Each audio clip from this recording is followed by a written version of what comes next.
Hospital വാസവും വിശ്രമവും കഴിഞ്ഞ് സജീവ രാഷ്ട്രീയത്തിൽ കരുത്തനായി ഷാഫി പറമ്പിൽ നിലയുറപ്പിക്കുകയാണ്. മുഖത്തെ മാസ്ക് മാറ്റാനാവാത്ത തരത്തിൽ ഇന്നും ഉണങ്ങാത്ത മുറിവിനെ സാക്ഷി നിർത്തിക്കൊണ്ടാണ് ഷാഫി പറമ്പിൽ. പേരാമ്പ്രയിൽ നടന്ന പോലീസിന്റെ നരനായാട്ടിന് പിന്നാലെ തന്റെ 8 കുറ്റവാളികളെ സമരം ചെയ്തതിന്റെ പേരിൽ പിടിച്ച് അകത്തിട്ടിട്ട് അവർ ഇന്നും ജയിലിലാണ്. അവിടെ ഷാഫി ഇനിയും നമ്മൾ അടങ്ങി ഇരിക്കരുത് എന്ന് ആഹ്വാനം ചെയ്തുകൊണ്ട് യൂത്ത് കോൺഗ്രസിനെ ഉയർത്തുകയാണ്. 10-ാം തീയതി നടന്ന ആക്രമണത്തിന് കാരണം കോൺഗ്രസ് പ്രവർത്തകർ ബോംബിട്ടതാണ് എന്ന് പോലീസ് 13-ാം തീയതി FIR ഇടുമ്പോൾ അതിലെന്ത് ലോജിക്കാണുള്ളത്? ഒരു ബോംബ് വന്ന് വീണാൽ അതും കഴിഞ്ഞ് 2 ദിവസം കഴിഞ്ഞിട്ടാണോ അന്വേഷിക്കുക? പോലീസിനെ കൊണ്ട് വളയുകയും പ്രത്യേക ബോംബ് സ്ക്വാഡ് വരെ വരികയും ചെയ്യില്ലേ? പക്ഷേ ഇവിടെ ഒരു സൈറൻ പോലും മുഴങ്ങാതെ ഇരിക്കുമ്പോൾ ഷാഫി ഇന്ന് വീണ്ടും തെരുവിലേക്ക് ഇറങ്ങുകയാണ്. പന്തല് കെട്ടി പ്രവർത്തകരെ ആവശ്യത്തിലാഴ്ത്തുകയാണ്. സമരങ്ങൾ ഇന്നും ഇന്നലെയും തുടങ്ങിയതല്ല. അവിടെയൊക്കെ ലാത്തി ചാർജും ജലപീരങ്കിയും ഉണ്ടാവും, ഒപ്പം ഗ്രനേഡ് ഇടും. പക്ഷേ അതിനൊക്കെ ഒരു അതിരും വരമ്പും ഉണ്ട്. പക്ഷേ ഇതിപ്പോ പിണറായി പോലീസ് യൂത്ത് നേതാക്കന്മാരുടെ മുഖത്തിട്ടാണ് പൊട്ടിക്കുന്നത്. ഇനിയും ഇത് കണ്ടു നിൽക്കാനാവില്ല. അതുകൊണ്ടാണ് ഷാഫി പറമ്പിൽ ഞാൻ ഇനി അടങ്ങിയിരിക്കില്ല എന്ന് പറഞ്ഞുകൊണ്ട് രംഗത്തിറങ്ങുന്നത്. ആ വീഡിയോ ഒന്ന് കണ്ടു നോക്കാം. പേരാമ്പ്രയിൽ നടന്ന ഒരു ഇൻസിഡന്റ്, നമ്മളൊക്കെ നിരവധി സമരങ്ങളിൽ പങ്കെടുക്കുന്ന ആളുകളാണ്. ഈ തിരുവനന്തപുരത്തും സമരങ്ങളിൽ പങ്കെടുത്തിട്ടുണ്ട്. എല്ലാ കളക്ട്രേറ്റുകളുടെ മുമ്പിലും എല്ലായിടത്തും ഒക്കെ സമരത്തിൽ പങ്കെടുക്കുന്നവരെ നമ്മൾ സമരങ്ങളിൽ പങ്കെടുത്തിട്ടുണ്ട്. ഇതിനേക്കാൾ ഭീകരമായ മർദ്ദനമേൽക്കേണ്ടി വന്ന നിരവധി സഹപ്രവർത്തകർ ഈ പ്രസ്ഥാനത്തിലുണ്ട്. ജയിലിലടക്കപ്പെട്ടവർ ഇപ്പോഴും അവിടെ 8-9 ആളുകൾ ജയിലിലാണ്. ഒരു കള്ളക്കേസ് എടുത്തിട്ട് അന്ന് മുതൽ ജയിലിലാണ്.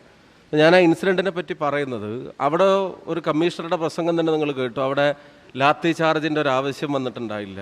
അവിടെ ലാത്തി ചാർജിന് ഒരു വിസിൽ ഉണ്ടായിട്ടില്ല. അവിടെ ഒരു സൈറൺ ഉണ്ടായിട്ടില്ല. അവിടെ ഒരു വാണിംഗ് ഉണ്ടായിട്ടില്ല. അങ്ങനെ ഒരു നിർദ്ദേശം ഞങ്ങൾ കൊടുത്തിട്ടില്ല. നിങ്ങൾക്കറിയാം, നമ്മളിവിടെ സമരം ചെയ്യുമ്പോൾ എത്രയോ തവണ ടിയർ ഗ്യാസും ഗ്രനേഡും ഒക്കെ നമ്മുടെ ഇടയിൽ വന്ന് വീഴാറുണ്ട്. അങ്ങനെ വന്ന് വീഴുമ്പോൾ അത് പോലീസും സഹപ്രവർത്തകർക്കും ഇടയിലുള്ള ഗ്യാപ്പിലാണ് പലപ്പോഴും അത് സംഭവിക്കാറുള്ളത്. പക്ഷെ നേരെ ചെറുപ്പക്കാരുടെ മുഖത്ത്, അവിടെ കൂടിയിരുന്നവരുടെ മുഖത്തേക്ക് അത് എറിഞ്ഞ് മുഖത്ത് വീണ് അത് പൊട്ടി.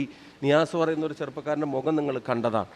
അത്ര ഭീകരമായിട്ട് പോലീസ് അവിടെ ആക്ട് ചെയ്യുമ്പോൾ അവരുടെ റൂറൽ SP തന്നെ അവിടെ ഒരു ലാത്തി ചാർജിൻ്റെ നിർദ്ദേശം പോലും കൊടുത്തിട്ടില്ല എന്ന് പറയുമ്പോൾ, കഴിഞ്ഞ ദിവസം നമ്മൾ പുറത്തുവിട്ട വിഷ്വൽ നിങ്ങൾ കണ്ടതാണ്. ബോധപൂർവം ഞാൻ ഉൾപ്പെടെയുള്ള ആളുകളെ തലയ്ക്കും മുഖത്തും അടിക്കാനും മൂന്നാമതും അടിക്കാൻ ശ്രമിക്കുന്നതിൻ്റെ വിഷ്വൽ ഉൾപ്പെടെ നമ്മൾ പുറത്തുവിട്ടതാണ്. അപ്പം ഞാൻ പറഞ്ഞു വരുന്ന വേറൊന്നുമല്ല, ഈ ഭരണത്തെ ഇനി കേരളത്തിൻ്റെ അധികാരത്തിൽ എത്തിക്കാതിരിക്കുക എന്നുള്ളത് കേരളത്തിലെ ജനങ്ങളുടെ ഏറ്റവും വലിയ ആഗ്രഹമാണ്. ആ ആഗ്രഹത്തിനനുസരിച്ച് പെരുമാറുക എന്നുള്ളത് കോൺഗ്രസിൻ്റെയും യൂത്ത് കോൺഗ്രസിൻ്റെയും UDFൻ്റെയും ഉത്തരവാദിത്വവുമാണ് എന്നുള്ള കാര്യത്തിന് ഒരു സംശയവും നമുക്ക് വേണ്ട. ഇപ്പോൾ അവിടെ അടിച്ച പോലീസുകാരനെ സംബന്ധിച്ച് നമ്മൾ പറഞ്ഞു. ഞാനിവിടെ അതുമായി ബന്ധപ്പെട്ട് ഞാനിപ്പോൾ ഇവിടെ അന്വേഷണം നടത്തുമ്പോൾ ആ പോലീസുകാരൻ സേനയിലില്ല എന്നുള്ളതാണ് ഒപ്പം ഡിസ്മിസ് ചെയ്യപ്പെട്ട പോലീസുകാരുൾപ്പെടെ കരുതിയിരുന്നത്. അയാൾ അവിടെ സംസാരിക്കുമ്പോൾ വീടിൻ്റെ സ്ഥലം പോലും കൃത്യമായിട്ട് പറയുന്നില്ല. അപ്പോൾ ഈ സമരം ചെയ്യുന്ന ചെറുപ്പക്കാരുടെ തല നോക്കി അടിച്ച് ക്രൂരമായി മർദ്ദനങ്ങൾ നടത്തി പരിക്കേൽപ്പിക്കാനുള്ള CPMൻ്റെ പൊളിറ്റിക്കൽ ഡയറക്ഷൻ നടപ്പിലാക്കാൻ പോലീസിനകത്ത് CPM ഒരു ഗുണ്ടാ സ്ക്വാഡിനെ നിലനിർത്തുന്നു എന്നുള്ളതാണ് ഏറ്റവും പ്രധാനപ്പെട്ട കാര്യം എന്നുള്ളത് നമുക്ക് മറക്കാൻ കഴിയില്ല. ആ ഗുണ്ടാ സ്ക്വാഡുകളുടെ CPM ഗുണ്ടാ സ്ക്വാഡുകളുടെ ഭരണം പോലീസിന് നടക്കുക.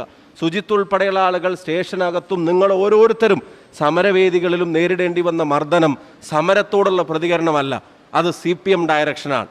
ആ ഡയറക്ഷൻ നടപ്പിലാക്കുന്ന ഒരു പോലീസ് അല്ല കേരളത്തിൽ ഇനി വേണ്ടത്. കേരളത്തിൽ യുവജന സമരങ്ങൾക്ക് ഇറങ്ങുമ്പോൾ ചെറുപ്പക്കാരുടെ തല നോക്കി അടിച്ചു പൊട്ടിച്ചിട്ട് പിന്നെ വർഷങ്ങൾ കഴിയുമ്പോൾ അതിൻ്റെ ആരോഗ്യ പ്രശ്നങ്ങളും നമുക്കിടയിൽ നിന്നും ഉൾപ്പെടെ ജീവൻ നഷ്ടപ്പെട്ട ചെറുപ്പക്കാരെ ഉൾപ്പെടെയുള്ള ആളുകൾ, ചെറുപ്രായത്തിൽ നമ്മുടെ കൊടി പിടിച്ച് ഇടക്ക് വെച്ച് വീണുപോയ ആളുകൾ ഉൾപ്പെടെയുള്ള ആളുകളുണ്ട്. ഞാൻ പറയുന്നു, നാളെ നമ്മൾ അധികാരത്തിൽ വന്ന തിരിച്ചപ്പുറത്ത് സമരം ചെയ്യുന്ന കുറേ ആളുകളുടെ തല അടിച്ചു പൊട്ടിക്കണം എന്നല്ല. അങ്ങനത്തെ പോലീസ് അല്ല വേണ്ടത് എന്നുള്ളത് യൂത്ത് കോൺഗ്രസിനും ബോധ്യമുണ്ടാവണം, കോൺഗ്രസിനും ബോധ്യമുണ്ടാവണം.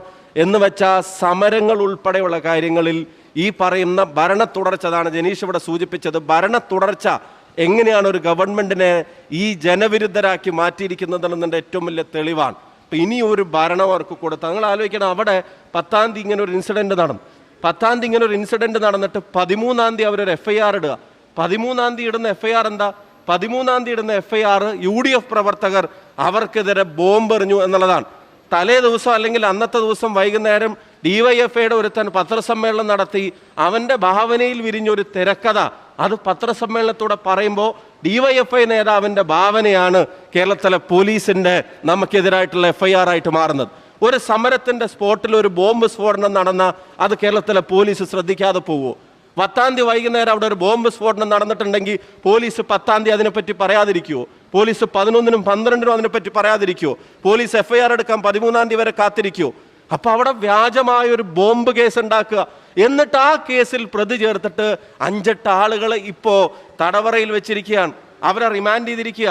എന്ന് വെച്ചാൽ പോലീസിങ്ങിൻ്റെ മുഴുവൻ നിഷ്പക്ഷതയും കളഞ്ഞിട്ട് കേരളത്തിലെ പോലീസ് CPM-ന്റെ ഒരു പോഷക സംഘടനയെ പോലെ ഗുണ്ടകളെ കൊണ്ട് നിറച്ചിരിക്കുകയാണെങ്കിൽ അതിൻ്റെ മുന്നിൽ അടിയറവ് പറയാൻ ഒരുക്കമല്ല എന്ന് പ്രഖ്യാപിക്കുന്ന പ്രസ്ഥാനമായി ഇന്ത്യൻ യൂത്ത് കോൺഗ്രസ് തെരുവിൽ തുടരുക തന്നെ വേണം എന്നുള്ളത് തന്നെയാണ് ഇവിടെ സൂചിപ്പിച്ച ഏറ്റവും പ്രധാനപ്പെട്ട കാര്യം. ഇനി ഒരു തുടർച്ച അതിനുണ്ടാക്കിയാൽ ഈ കള്ളക്കേസുകളുടെ പ്രളയം ഇനി ഒരു തുടർച്ച അതിനുണ്ടാക്കിയാൽ നിങ്ങൾ ഇപ്പം തന്നെ സഹപ്രവർത്തകർ അടക്കേണ്ടി വരുന്ന ഫൈനും തുക എത്ര വലുതാണ് എന്നുള്ള കൃത്യമായ ബോധ്യമുണ്ട്. കഴിഞ്ഞ 9.5 വർഷക്കാലമായി ഇതുപോലത്തെ കോവിഡ് തൊട്ട് അതിൻ്റെ മുമ്പും ശേഷമുള്ള കേസുകളിൽ ഈ സഹപ്രവർത്തകരെ വേട്ടയാടുന്ന ആ ഭരണക്രമം ഇനി കേരളത്തിൽ തുടരാൻ അനുവദിച്ചുകൂടാ. അത് ജനങ്ങളുടെ ഏറ്റവും പ്രധാനപ്പെട്ട ആഗ്രഹമാണ്. ആശാ വർക്കർമാരുൾപ്പെടെയുള്ള ആളുകൾ ഇന്നലെ കേരളീയ പൊതുസമൂഹത്തോട് പറഞ്ഞ് നമ്മൾ കേട്ടതാണ്. അത്ര ഗൗരവതരമേറിയ ഒരു രാഷ്ട്രീയ സാഹചര്യത്തിൽ ഈ പ്രസ്ഥാനം ഏൽപ്പിക്കുന്ന ചുമതലകളുമായി നിങ്ങൾ മുന്നോട്ട് പോവുക. വ്യക്തിപരമായി നേരത്തെ ഇവിടെ സൂചിപ്പിക്കപ്പെട്ടതുപോലെ അർഹതയുടെയും അവകാശത്തിൻ്റെയും ഒക്കെ പല തർക്കങ്ങൾ ഉണ്ടാവാം. ഏറ്റവും കൂടുതൽ ഇപ്പം ജനീഷ് പ്രസംഗിച്ചപ്പോൾ പറഞ്ഞാൽ ഏറ്റവും അവകാശമുള്ള ആൾ ഞാനാണെന്നല്ലല്ലോ അയാൾ പ്രസംഗിച്ചത്. അപ്പോൾ ആ തർക്കങ്ങൾ നിലനിൽക്ക്, ആ തർക്കങ്ങൾ ഉണ്ടാവാം, അതിനകത്ത് അഭിപ്രായങ്ങൾ ഉണ്ടാവാം, അഭിപ്രായ വ്യത്യാസങ്ങൾ ഉണ്ടാവാം. പക്ഷെ ഒരു വലിയ വലിയ വിപത്തിനെ കേരളത്തിൽ നിന്ന് ചുമന്നു മാറ്റേണ്ട ഉത്തരവാദിത്തമുള്ള ആയതുകൊണ്ട് തന്നെയാണ് ഇവിടെയുള്ള മുഴുവൻ ആളുകളും ഇവിടെ സൂചിപ്പിച്ചതുപോലെ അബിൻ വർക്കിയാണെങ്കിലും അഭിജിത്താണെങ്കിലും ഉൾപ്പെടെയുള്ള നേതാക്കന്മാർ, വിനു ചുള്ളിയിലും നിലവിലുള്ള IYC ഭാരവാഹികളും IYC പ്രസിഡന്റും ചാർജ് വഹിക്കുന്ന സെക്രട്ടറിമാരും ഉൾപ്പെടെയുള്ള നേതാക്കന്മാർ അവരെല്ലാവരും ഒന്നിച്ചിവിടെ അണിനിരക്കുന്നതിൻ്റെ ഏറ്റവും പ്രധാനപ്പെട്ട കാര്യം ഒരു വലിയ വിപത്തിനെ ഇവിടുന്ന് ചുമന്ന് നീക്കാനുള്ള ഉത്തരവാദിത്തം നമുക്കുണ്ട് എന്നുള്ളതാണ്. ഞാൻ ഒറ്റ കാര്യം മാത്രം പറഞ്ഞുകൊണ്ട് എൻ്റെ പ്രസംഗം നിർത്തുന്നു. കഴിയാവുന്ന തരത്തിൽ സാധ്യമായ എല്ലാ ഇടങ്ങളിലും കേരളത്തിലെ യൂത്ത് കോൺഗ്രസ് പ്രവർത്തകൻ്റെ ശബ്ദം കേരളത്തിലെ കോൺഗ്രസിൻ്റെ KPCCയുടെ കമ്മിറ്റികളിൽ ഉയർത്തുക എന്നുള്ള ഉത്തരവാദിത്തം ഞങ്ങൾ നിറവേറ്റും എന്നുള്ളത് കൂടെ ഞാൻ സാന്ദർഭികമായി സൂചിപ്പിക്കാൻ ആഗ്രഹിക്കുന്നു.